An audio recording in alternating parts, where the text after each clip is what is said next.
बिस्मिल्लाहिर्रहमानिर्रहीम रब्बिश्रह सदरी वयस्सिर ली अमरी वहलुल उक़दतम मिन लिसानी यफ़क़हू क़ौली rabbi ज़िदनी इल्मा। My dear students of class 10th, Assalamu alaikum. How are you? Hoping you to be fine and good and doing your work as well. Dear students, hopefully you have done your previous task और आपको समझ भी आ गए होंगे सारे lectures.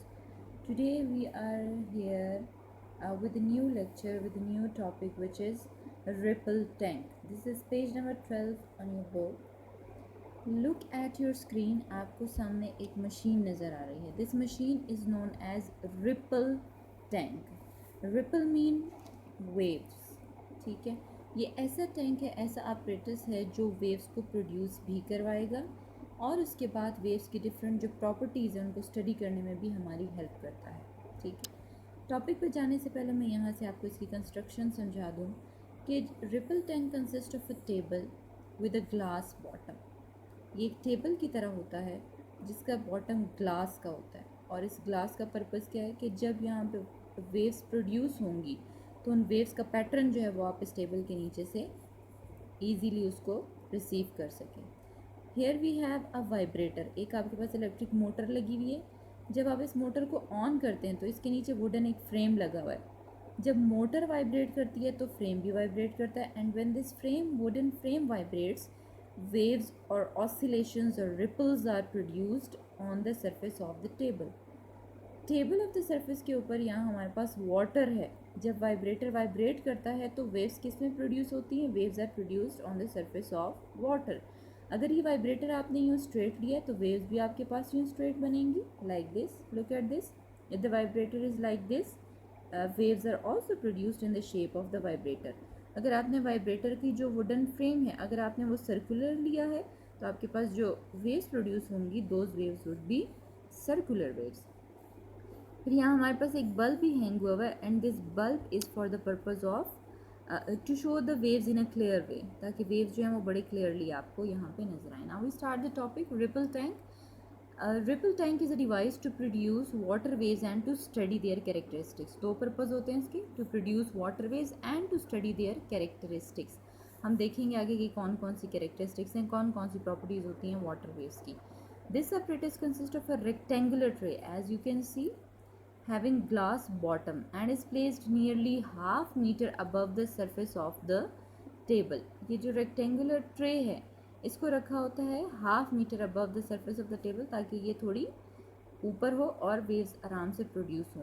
Waves can be produced on the surface of water present in the tray bye means of a vibrator. Vibrator ये जो मैंने आपको बताया कौन वेव्स प्रोड्यूस करवाता है? Vibrator is necessary to produce the waves. तो यहाँ पे वाइब्रेटर ये काम करेगा. This vibrator is an oscillating electric motor fixed on a wooden plate over the tray such that its lower surface just touches the surface of the water. आपने इस vibrator को dip नहीं करना वाटर के अंदर, आपने इसको जिस सरफेस के ऊपर रखना है ताकि ये सिर्फ क्या करे, यहाँ पे सरफेस के ऊपर वेव्स प्रोड्यूस करवाए. बल्ब भी हैंग हुआ है and this bulb is for the purpose of to show the waves in a clear way, ताकि वेव्स जो हैं वो बड़े क्लियरली आपको यहाँ पे नजर आए. Now we start the topic ripple tank. Ripple tank is a device to produce water waves and to study their characteristics. दो पर्पज़ होते हैं इसके, to produce water waves and to study their characteristics. हम देखेंगे आगे कि कौन कौन सी कैरेक्टरिस्टिक्स हैं, कौन कौन सी प्रॉपर्टीज़ होती हैं वाटर वेव्स की. This apparatus consists of a rectangular tray as you can see having glass bottom and is placed nearly half meter above the surface of the table. ये जो rectangular tray है इसको रखा होता है half metre above the surface of the table ताकि ये थोड़ी ऊपर हो और वेव्स आराम से प्रोड्यूस हो. Waves can be produced on the surface of water present in the tray bye means of a vibrator. Vibrator ये जो मैंने आपको बताया कौन वेव्स प्रोड्यूस करवाता है? Vibrator is necessary to produce the waves. तो यहाँ पे वाइब्रेटर ये काम करेगा. This vibrator is an oscillating electric motor fixed on a wooden plate over the tray such that its lower surface just touches the surface of the water. आपने इस vibrator को dip नहीं करना वाटर के अंदर, आपने इसको जिस सरफेस के ऊपर रखना है ताकि ये सिर्फ क्या करे, यहाँ पे सरफेस के ऊपर वेव्स प्रोड्यूस करवाए. Now working on setting the vibrator on. जब आप वाइब्रेटर की मोटर को ऑन कर देते हैं this wooden plate starts vibrating to generate water waves consisting of straight wave fronts. Straight wave fronts यानी वेव का जो फ्रंट आपको नज़र आ रहा है वो बिल्कुल स्ट्रेट नज़र आ रहा है क्योंकि वाइब्रेटर भी आपने स्ट्रेट ही यूज़ किया है. An electric bulb is hung above the tray to observe the image of the water waves on the paper or screen. अब इस टेबल के नीचे आप पेपर भी रख सकते हैं यहाँ पे, तो ऊपर जो वेव्स प्रोड्यूस होंगी उसका पैटर्न आपको यहाँ पे नीचे नज़र आएगा स्क्रीन के नीचे. The crust and troughs of the water waves appear as bright and dark lines respectively on the screen. Screen के ऊपर ये देखेंगे जो बिल्कुल लाइट लाइंस आपको नज़र आएंगी, ये क्या शो करेंगी, क्रस्ट को, इस वाले पार्ट को.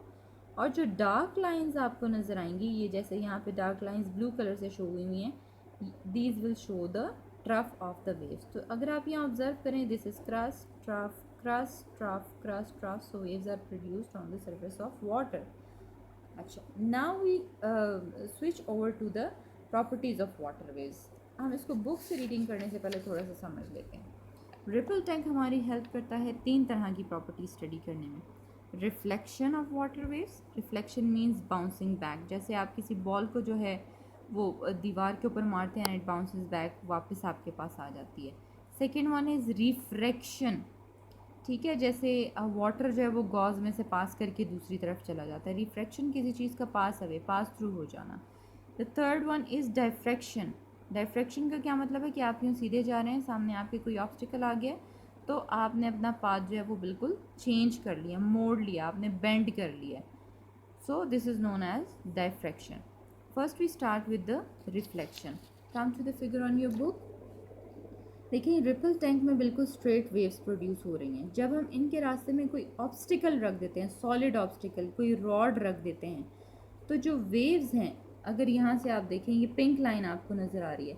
पिंक लाइन क्या शो करी, ये डायरेक्शन ऑफ वेव्स शो कर रही है. लेकिन यहाँ पे आपको ये जो लाइंस नज़र आ रही हैं, ये क्या शो कर रही हैं कि वेव्स यहाँ पे जब पहुँची, उसके बाद इस ऑब्स्टिकल से टकराई और यहाँ पे बाउंस बैक होके बिल्कुल सीधा नीचे आ गई. ठीक है, रिफ्लेक्शन में हमेशा ऐसे होता है, जिस एंगल से आप बॉल को फेंक रहे हैं या जिस एंगल से जो भी ऑब्जेक्ट टकरा रहा है किसी ऑब्स्टिकल के साथ, उसी एंगल से वो वापस अपने पाथ पे आता है. This is known as reflection.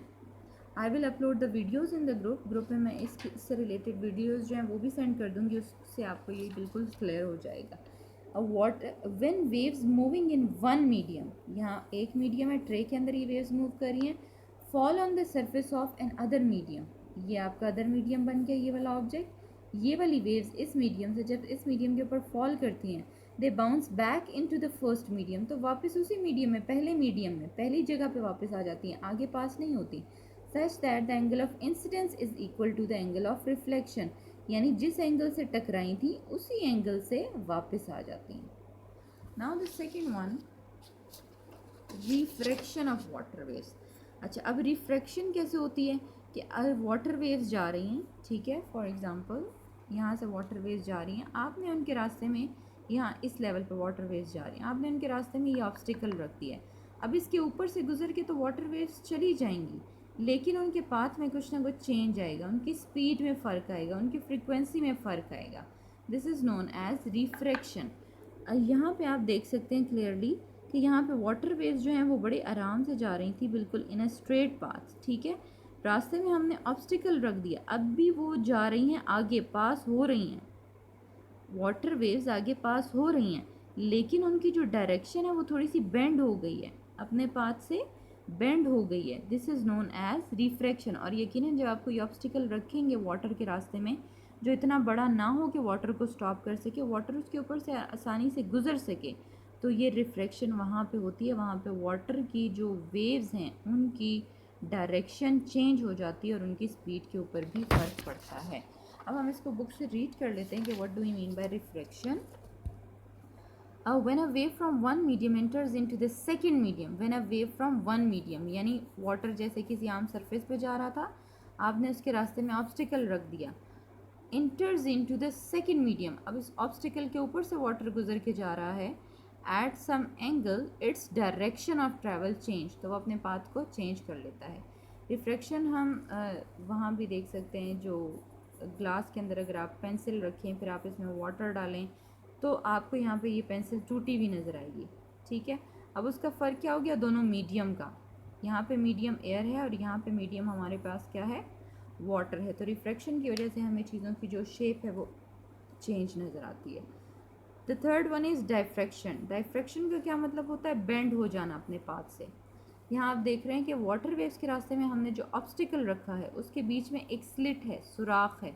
Water waves यहाँ अपने बिल्कुल स्ट्रेट पाथ पे आ रही थी, जब इस ऑब्स्टिकल तक पहुँचे, आगे कोई रास्ता नहीं है जाने के लिए, तो उनको मजबूरन यहाँ पे बेंड होना पड़ा। This bending is known as diffraction. अगर आप स्लिट छोटी रखते हैं, ये होल छोटा रखते हैं, तो आपके पास ज़्यादा सर्कुलर वेव्स आएंगी, लेकिन अगर आप इस स्लिट को बड़ा रखते हैं तो आपके पास इतनी सर्कुलर वेव्स नहीं आएंगी, तकरीबन आपके पास स्ट्रेट वेव्स आएंगी। This is known as bending और डाइफ्रैक्शन। द बेंडिंग और spreading of waves around the sharp edges और कॉर्नर्स ऑफ द ऑब्स्टिकल्स और slits is called diffraction. This is known as slit, ये जो गैप आप बीच में देते हैं, ठीक है। डियर स्टूडेंट्स, आपने लेक्चर सुन लिया, आपने इस टॉपिक को अपनी कॉपी पे भी करना है। इससे रिलेटेड जो वीडियोज़ हैं वो मैं आपके ग्रुप में सेंड कर दूँगी। आपने उसको अच्छे से सुनना है, समझना है, और फिर मुझे आपने फीडबैक भी देनी है, आपको समझ आया या नहीं। क्वेश्चन आपने लिखना है, describe the working and construction of ripple tank. Describe working and construction of ripple tank. Here we have the definition, यहाँ से यहाँ तक। उसके बाद the second heading is for construction from this line to this line. Now the third heading is working में आप लिख लेंगे यहाँ तक, ठीक है। उसके बाद आप यहाँ हेडिंग देंगे properties of waves. Properties of waves, first heading आप देंगे यहाँ रिफ्लेक्शन की, उसमें आप रिफ्लेक्शन की डेफिनेशन लिख देंगे, ठीक है। उसके बाद ये सारी एक्सप्लेनेशन इसमें रिफ्लेक्शन की है विद दीज टू डायग्राम्स। यहाँ आप हेडिंग दे देंगे रिफ्रैक्शन। रिफ्रैक्शन में आपके पास ये डायग्राम है और ये सारी एक्सप्लेनेशन है यहाँ तक with this definition. The third one is diffraction. Diffraction में आपके पास ये डेफिनेशन है और यहाँ पे आपके पास डाइफ्रैक्शन की एक्सप्लेनेशन है, ठीक है। क्वेश्चन जो रिपल टैंक का है उसको आप अपनी कॉपीज़ के ऊपर लिख लें, और जो रिफ्लेक्शन और डाइफ्रैक्शन का टॉपिक है इसको अपनी बुक पे ही छोड़ दें और यहाँ से प्रिपेयर कर लें। और प्लीज़ वीडियोस ज़रूर देख लीजिएगा इससे रिलेटेड अपने ग्रुप में, और फिर इसको अच्छे से समझ लीजिएगा। थैंक यू क्लास, अल्लाह हाफिज़। पिंक लाइन क्या शो करी? ये डायरेक्शन ऑफ वेव्स शो करी है, लेकिन यहाँ पे आपको ये जो लाइंस नज़र आ रही हैं ये क्या शो करी हैं कि वेव्स यहाँ पे जब पहुँची उसके बाद इस ऑब्स्टिकल से टकराई और यहाँ पे बाउंस बैक होके बिल्कुल सीधा नीचे आ गई, ठीक है। रिफ्लेक्शन में हमेशा ऐसे होता है, जिस एंगल से आप बॉल को फेंक रहे हैं या जिस एंगल से जो भी ऑब्जेक्ट टकरा रहा है किसी ऑब्स्टिकल के साथ, उसी एंगल से वो वापस अपने पाथ पे आता है। This is known as reflection. I will upload the videos in the group में मैं इससे रिलेटेड वीडियोज़ जो हैं वो भी सेंड कर दूँगी, उससे आपको ये बिल्कुल क्लियर हो जाएगा। When waves moving in one medium, यहाँ एक मीडियम है, ट्रे के अंदर ये वेव्स मूव कर रही हैं, fall on the surface of another medium, ये आपका अदर मीडियम बन गया ये वाला ऑब्जेक्ट। ये वाली वेव्स इस मीडियम से जब इस मीडियम के ऊपर फॉल करती हैं, दे bounce back into the first medium, तो वापस उसी मीडियम में, पहले मीडियम में, पहली जगह पे वापस आ जाती हैं, आगे पास नहीं होती। Such that the angle of incidence is equal to the angle of reflection, यानी जिस एंगल से टकराई थी उसी एंगल से वापस आ जाती हैं। Now the second one, refraction of water waves. अच्छा, अब रिफ्रैक्शन कैसे होती है कि अगर वाटर वेव्स जा रही हैं, ठीक है, फॉर एग्जांपल यहाँ से वाटर वेव्स जा रही हैं, आपने उनके रास्ते में, यहाँ इस लेवल पर वाटर वेव्स जा रही हैं, आपने उनके रास्ते में ये ऑब्स्टिकल रख दिया है।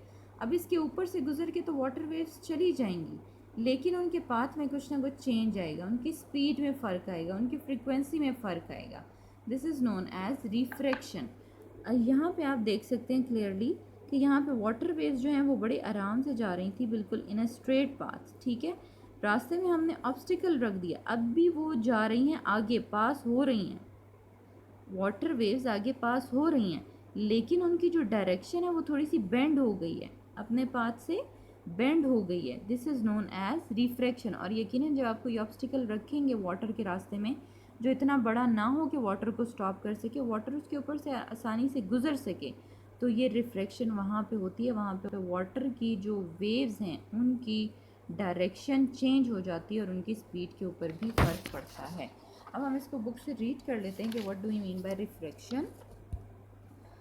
When a wave from one medium enters into the second medium, when a wave from one medium, यानी वाटर जैसे किसी आम सरफेस पे जा रहा था, आपने उसके रास्ते में ऑब्स्टिकल रख दिया, enters into the second medium, अब इस ऑब्स्टिकल के ऊपर से वाटर गुजर के जा रहा है, at some angle its direction of travel change, तो वो अपने पाथ को चेंज कर लेता है। रिफ्रैक्शन हम वहाँ भी देख सकते हैं, जो ग्लास के अंदर अगर आप पेंसिल रखें फिर आप इसमें वाटर डालें तो आपको यहाँ पे ये पेंसिल टूटी हुई नज़र आएगी, ठीक है। अब उसका फ़र्क क्या हो गया दोनों मीडियम का, यहाँ पे मीडियम एयर है और यहाँ पे मीडियम हमारे पास क्या है, वाटर है। तो रिफ्रैक्शन की वजह से हमें चीज़ों की जो शेप है वो चेंज नज़र आती है। The third one is diffraction. Diffraction का क्या मतलब होता है, बेंड हो जाना अपने पाथ से। यहाँ आप देख रहे हैं कि वाटर वेव्स के रास्ते में हमने जो ऑब्स्टिकल रखा है उसके बीच में एक स्लिट है, सुराख है। वाटर वेव्स यहाँ अपने बिल्कुल स्ट्रेट पाथ पे आ रही थी, जब इस ऑब्स्टिकल तक पहुँचे, आगे कोई रास्ता नहीं है जाने के लिए, तो उनको मजबूरन यहाँ पे बेंड होना पड़ा। This bending is known as diffraction. अगर आप स्लिट छोटी रखते हैं, ये होल छोटा रखते हैं, तो आपके पास ज़्यादा सर्कुलर वेव्स आएंगी, लेकिन अगर आप इस स्लिट को बड़ा रखते हैं तो आपके पास इतनी सर्कुलर वेव्स नहीं आएंगी, तकरीबन आपके पास स्ट्रेट वेव्स आएंगी। This is known as bending. और डायफ्रैक्शन, द बेंडिंग और spreading of waves around the sharp edges और कॉर्नर्स ऑफ द ऑब्स्टिकल्स और slits is called diffraction. This is known as slit, ये जो गैप आप बीच में देते हैं, ठीक है। डियर स्टूडेंट्स, आपने लेक्चर सुन लिया, आपने इस टॉपिक को अपनी कॉपी पे भी करना है। इससे रिलेटेड जो वीडियोज़ हैं वो मैं आपके ग्रुप में सेंड कर दूँगी, आपने उसको अच्छे से सुनना है, समझना है, और फिर मुझे आपने फीडबैक भी देनी है, आपको समझ आया या नहीं। क्वेश्चन आपने लिखना है, describe the working and construction of ripple tank. Describe working and construction of ripple tank. Here we have the definition यहाँ से यहाँ तक। उसके बाद the second heading is for construction from this line to this line. Now the third heading is working में आप लिख लेंगे यहाँ तक, ठीक है। उसके बाद आप यहाँ हेडिंग देंगे properties of waves. Properties of waves, first heading आप देंगे यहाँ रिफ्लेक्शन की, उसमें आप रिफ्लेक्शन की डेफिनेशन लिख देंगे, ठीक है। उसके बाद ये सारी एक्सप्लेनेशन इसमें रिफ्लेक्शन की है विद दीज टू डायग्राम्स। यहाँ आप हेडिंग दे देंगे रिफ्रैक्शन। रिफ्रैक्शन में आपके पास ये डायग्राम है और ये सारी एक्सप्लेनेशन है यहाँ तक with this definition. The third one is diffraction. Diffraction में आपके पास ये डेफिनेशन है और यहाँ पे आपके पास डायफ्रैक्शन की एक्सप्लेनेशन है, ठीक है। क्वेश्चन जो रिपल टैंक है उसको आप अपनी कॉपीज़ के ऊपर लिख लें, और जो रिफ्रैक्शन और डायफ्रैक्शन का टॉपिक है इसको अपनी बुक पे ही छोड़ दें और यहाँ से प्रिपेयर कर लें। और प्लीज़ वीडियोज़ ज़रूर